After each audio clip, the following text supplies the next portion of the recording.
Para saudara dan saudari yang Tuhan cintai, selamat pagi dan selamat bertemu lagi dalam renungan harian dari Paroki Santo Petrus dan Paulus Saragapura, edisi hari Rabu, tanggal 12 Oktober 2022, dalam masa biasa yang ke-28.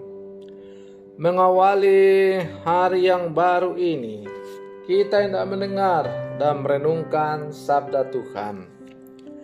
Marilah sebelum kita mendengar dan merenungkan sabda Tuhan, kita berdoa. Dalam nama Bapa dan Putra dan Roh Kudus. Amin.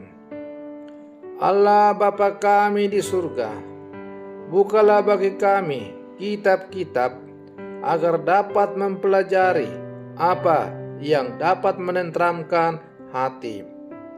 Semoga Yesus Putramu membawakan kesembuhan dan keselamatan kami.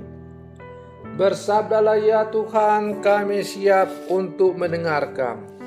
Terpujilah Engkau Bapa, Putra dan Roh Kudus, kini dan sepanjang segala masa. Amin.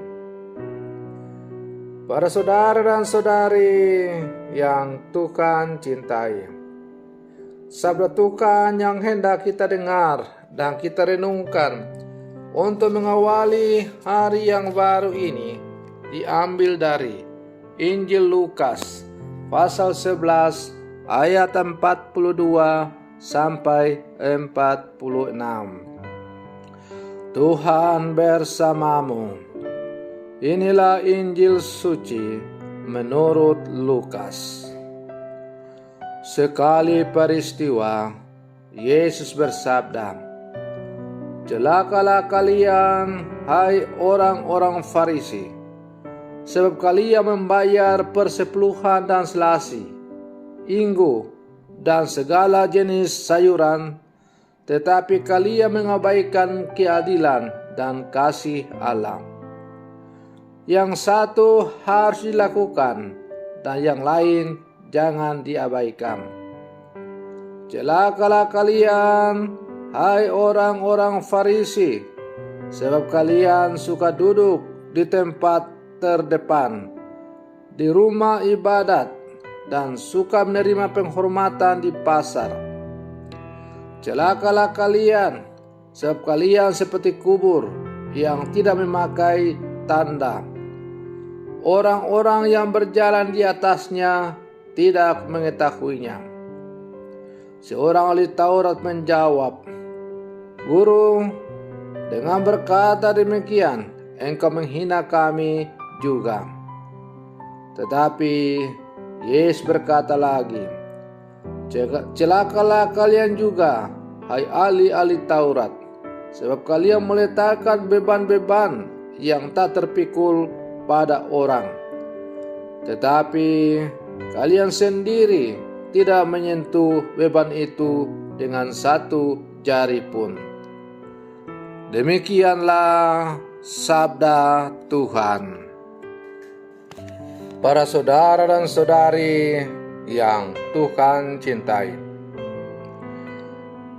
melalui bacaan Injil yang baru saja kita dengar bersama, kita mendengar Yesus yang kembali mengkritik orang-orang Farisi. Kali ini Yesus menyoroti cara orang Farisi menuntut orang lain agar menaati aturan, sementara mereka sendiri tidak mematuhi peraturan yang sama. Kemunafikan orang Farisi dibungkus dengan kesalehan dan berlindung di balik hukum yang baik, sehingga hukum yang baik justru menjadi sarana untuk bertindak tidak adil terhadap sesama. Para saudara dan saudari yang Tuhan cintai, kritik yang sangat tajam itu menarik untuk diaplikasikan pada perilaku sosial kita terkait dengan keadilan. Bukan rahasia lagi kalau bangsa kita kewalahan berhadapan dengan korupsi, atau malah mungkin kita semua dengan berbagai bentuk juga melakukan korupsi. Di dalam masyarakat yang digerogoti korupsi, kita perlu menggemakan kembali kritik Yesus.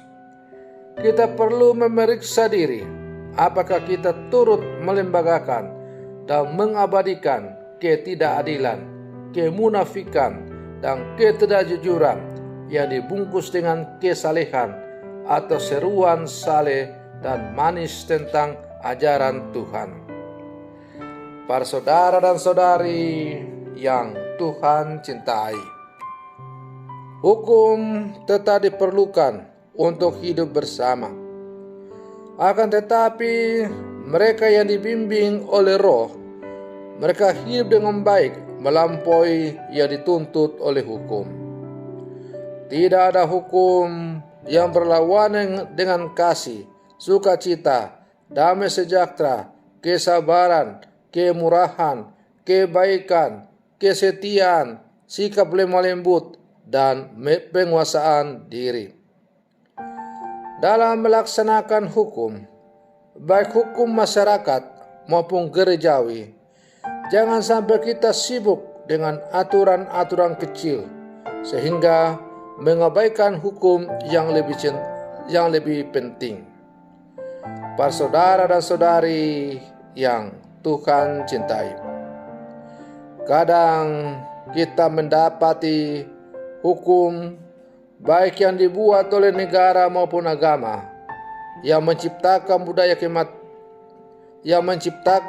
kematian, di mana orang tidak menghargai hidup sesama dan dirinya sendiri. Kita menjadi terbiasa menyaksikan aborsi, euthanasia, hukuman mati, bom bunuh diri, serangan terorisme, dan perang.